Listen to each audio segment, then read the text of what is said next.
안녕하세요. 시드랩 지스카드입니다. 주변에서 리더십이란 말을 참 많이 듣지만 오늘 우리가 이야기할 주제는 조금 다릅니다. 바로 지도성입니다. 리더십이 사람을 움직이는 힘이라면 지도성은 사람의 마음을 감화시키는 힘입니다. 그 대표적인 인물이 바로 이순신 장군이죠.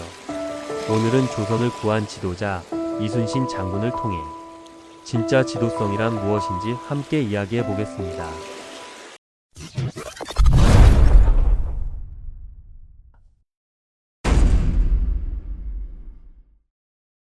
이순신이라는 사람은 왜군에게 있어 단지 무서운 적군 장수가 아니었습니다.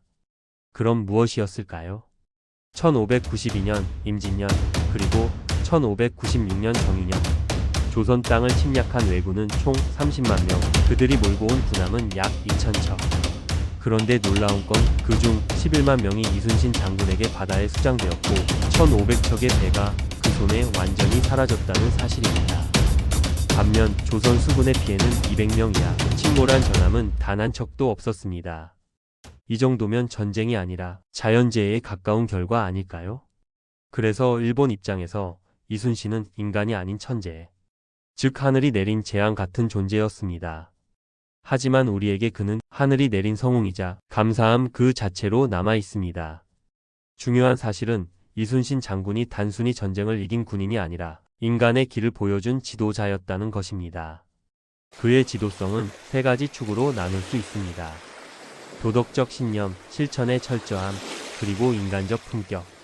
첫 번째, 도덕적 신념입니다. 그는 모함을 받아 백의종군을 명령받았을 때 단 한마디의 변명조차 하지 않았습니다. 그저 조용히 이렇게 말했죠. 장부가 세상에 태어나 나라에 쓰이면 죽음으로 충성을 다할 것이요, 쓰이지 못하면 밭을 갈 뿐이다. 이게 바로 지도성의 첫 번째 본질이에요. 지도자는 상황이 아니라 신념으로 움직인다. 그는 명령이 불합리해도 복수하지 않았고 오히려 나라의 안위를 위해 자기 감정을 묻었습니다. 그 침묵이 바로 진짜 지도자의 언어였죠. 두 번째, 실천의 철저함입니다. 이순신은 늘 준비했습니다. 거북선을 직접 설계했고 화약과 철을 끝없이 확보했으며 병사들의 훈련 하나하나를 직접 챙겼습니다. 그에게 전쟁은 갑작스러운 운이 아니라 철저한 준비와 신념이 만들어낸 결과였죠. 지도성은 말이 아니라 습관의 축적입니다. 그는 준비를 일상의 일부로 만들었고 그 꾸준함이 나라를 지켰습니다. 세 번째, 인간적 품격입니다.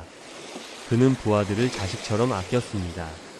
싸움이 끝나면 직접 상처를 싸매주고 병사가 죽으면 밤새 통곡했습니다. 그의 위엄은 두려움에서 나오지 않았습니다. 진심에서 나오는 존경이었죠. 그래서 병사들은 명령이 아닌 마음으로 따랐습니다. 이게 바로 지도성의 힘이에요. 사람의 행동을 지배하는 게 아니라 그 양심을 깨우는 힘. 그의 지도성은 전투 밖에서도 빛났습니다. 명나라 장수 진린을 설득할 때 그는 군사적 협박이 아니라 품격으로 신뢰를 얻었습니다. 진린은 나중에 이렇게 말했죠. 이순신의 명이라면 목숨을 내놓겠다. 그게 바로 지도성이에요. 지도성은 사람을 복종시키는 게 아니라 존경으로 따라오게 만드는 힘입니다. 지도성이란 결국 이런 겁니다. 리더십이 전략이라면 지도성은 신뢰. 리더십이 조직의 성공을 말한다면 지도성은 사람의 성장을 말합니다. 이순신 장군의 삶을 한 문장으로 요약하면 이렇습니다. 지도자는 먼저 인간으로 바로 서야 한다. 그가 나라를 지켰던 건 전투력이 아니라 바른 마음과 일관된 품격이었어요. 오늘날 우리 사회에서도 진짜 필요한 건 화려한 언변의 리더보다 묵묵히 원칙을 지키는 지도자 아닐까요? 이순신의 지도성은 지휘보다 본보기로 이끄는 힘이었습니다. 그 품격이 있었기에 사람들은 그를 따랐고 그의 죽음 이후에도 그의 정신은 조선을 지켰습니다. 결론은 이렇습니다. 리더는 방향을 제시하고 지도자는 길을 함께 걸어갑니다. 이순신의 길은 명령이 아니라 본보기로 이끈 길이었습니다. 오늘 그 지도성을 다시 배워야 할 때입니다. 시청해 주셔서 감사합니다.